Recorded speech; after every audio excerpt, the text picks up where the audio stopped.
Hi friends, welcome back to Anees Thalluvandi. சம்மரில் நமக்கு எதாவது சில்லுன்னு சாப்பிட்ணுன்னு தோணும் இல்லையா? அது ஹெல்த்தியாகவும் இருந்ததுன்னா எவ்வளோ நல்லாயிருக்கும். ஸோ அந்த மாதிரி ஒரு ரெசிபி தான் இன்றைக்கி நான் செய்ய போகிறது. இது கேரளா ஸ்பெஷல் அவல் மில்க்கு. ரொம்ப ஈஸியாக பண்ணிடலாம், குழந்தைங்க கூட இதை செஞ்சிடலாம். வாங்க அதை எப்படி செய்கிறதுன்னு பார்ப்போம்.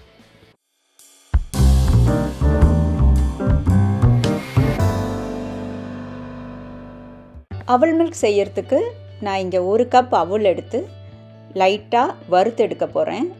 கலர்லாம் மாற வேண்டியதில்லை, சும்மா கிறிஸ்பியாக ஆனால் போதும். இதுக்கு நீங்கள் சிகப்பு அவல் கூட யூஸ் பண்ணிக்கலாம். ஸோ இந்த அவலை வறுத்து நீங்கள் ஒரு பாட்டிலில் போட்டு வச்சுக்கிட்டிங்கன்னா உங்களுக்கு எப்போ வேணுனாலும் இதை எடுத்து செஞ்சுக்கலாம். இப்போ அவல் வறுத்தாச்சு. இப்போது இந்த அவல் மில்கை கிளாஸில் செட் பண்ணணும். அதுக்கு நான் ஃபஸ்ட்டு ஒரு வாழைப்பழம் எடுத்திருக்கேன். உங்களுக்கு எந்த பழம் கிடைச்சாலும் நீங்கள் அதை யூஸ் பண்ணிக்கலாம். இந்த வாழைப்பழத்தை நான் ஒரு ஃபோர்க் வச்சு மசிக்க போகிறேன்.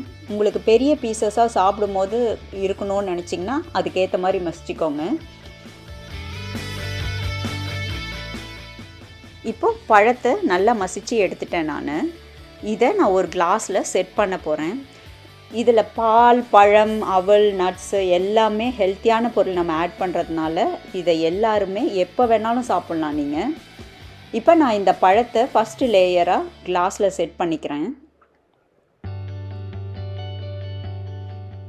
இதில் 1.5 டீஸ்பூன் சர்க்கரை ஆட் பண்ணிக்கிறேன். உங்கள் ஸ்வீட்னஸுக்கு ஏற்ற மாதிரி நீங்கள் ஆட் பண்ணிக்கோங்க. உங்களுக்கு சர்க்கரையே வேண்டாம்னு நினச்சிங்கன்னா, பழத்தோட ஸ்வீட்னஸ் மட்டும் போதும்னு நினச்சிங்கன்னா சர்க்கரை ஆட் பண்ண வேண்டாம் நீங்கள். ஸோ இந்த சர்க்கரையும் பழமும் சேர்த்து நல்லா மிக்ஸ் பண்ணிக்கிறேன்.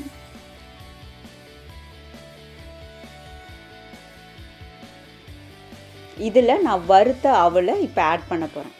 உங்களுக்கு இதுக்கு அவல் வேண்டாம், இன்னும் ஹெல்த்தியாக வேணும்னு நினச்சிங்கன்னா இதில் நீங்கள் ஓட்ஸ் கூட வறுத்து இதில் போட்டுக்கலாம், அவளுக்கு பதில் போட்டுக்கலாம். ஸோ இப்போ அவலை எவ்வளோ வேணுமோ அதை நான் ஆட் பண்ணிட்டேன். உங்களுக்கு ஏற்ற மாதிரி, உங்களுக்கு நிறையா வேணும்னா நிறையா போட்டுக்கோங்க. இதில் நான் வேர்க்கடலை, வறுத்த வேர்க்கடலை இதில் நெக்ஸ்ட் லேயராக போட போகிறேன், அவல் மேலே போட போகிறேன். அடுத்து நான் இங்கே கொஞ்சம் நட்ஸ் எடுத்து வச்சுருக்கேன். இது வால்நட், கேஷ்யூ. உங்கள்கிட்ட என்ன நட்ஸ் இருக்கோ நீங்கள் அது இதில் ஆட் பண்ணிக்கலாம். ட்ரை ஃப்ரூட்ஸ் இருந்தால் ஆட் பண்ணிக்கலாம், இல்லாட்டி ஃப்ரெஷ் ஃப்ரூட்ஸ் ஏதாவது உங்கள்கிட்ட இருந்ததுன்னா அதையும் கட் பண்ணி இதில் ஆட் பண்ணிக்கலாம். நீங்கள் என்னெல்லாம் இதில் ஹெல்த்தியாக ஆட் பண்ணணுன்னு நினைக்கிறீங்களோ அதை எல்லாமே இதில் சேர்த்துக்கோங்க.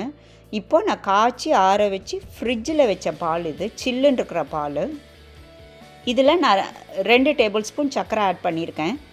உங்களுக்கு இதில் ஹார்லிக்ஸ், பூஸ்ட், போன்விட்டா எது வேணும்னு நினைக்கிறீங்களோ அதை கூட இதில் ஆட் பண்ணிக்கலாம். அடுத்து நான் இங்கே அவல் போட்டுடுறேன். இப்போது வேர்க்கடலை லேயர் போட்டுக்கிறேன். மறுபடியும் நட்ஸ் போட்டுக்கிறேன். ஃபைனலாக வாழைப்பழம் லேயர் போட்டுட்டு மேலே கார்னிஷிங் நட்ஸ், அவல் எல்லாம் போட்டுட்டு சில்லுன்னு இருக்கிற பாலை ஊற்றிடுறேன் நான். இப்போ நம்ம அவல் மில்க் ரெடி ஆகிடுச்சு. நீங்கள் பார்க்குற கிளிப்பிங் நான் ஊற வச்சு சியா சீட்ஸை லேயராக போட்டிருக்கேன். உங்கள்கிட்ட சப்ஜா விதை இருந்ததுன்னா அதை கூட நீங்கள் ஊற வச்சு இதில் போட்டுக்கலாம். இந்த டிஷ்ஷு கேரளாவில் ரொம்ப ஃபேமஸ், அதுவும் மலபார் ஏரியாவில் ரொம்ப ஸ்பெஷல் ஐட்டம் இது.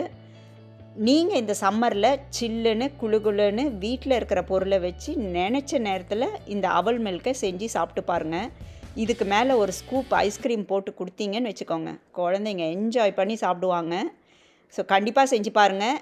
உங்களுக்கு என்னோடய வீடியோஸ் பிடிச்சிருந்ததுன்னா அனீஸ் தள்ளுவண்டியை உங்கள் ஃப்ரெண்ட்ஸ் அண்ட் ஃபேமிலியோடு ஷேர் பண்ணுங்கள், லைக் பண்ணுங்கள், சப்ஸ்கிரைப் பண்ணிவிடுங்க. மறக்காமல் அந்த பெல் பட்டனையும் தட்டி விட்டுருங்க. அடுத்த வீடியோவில் பார்க்கலாம். அது வரைக்கும் பாய்.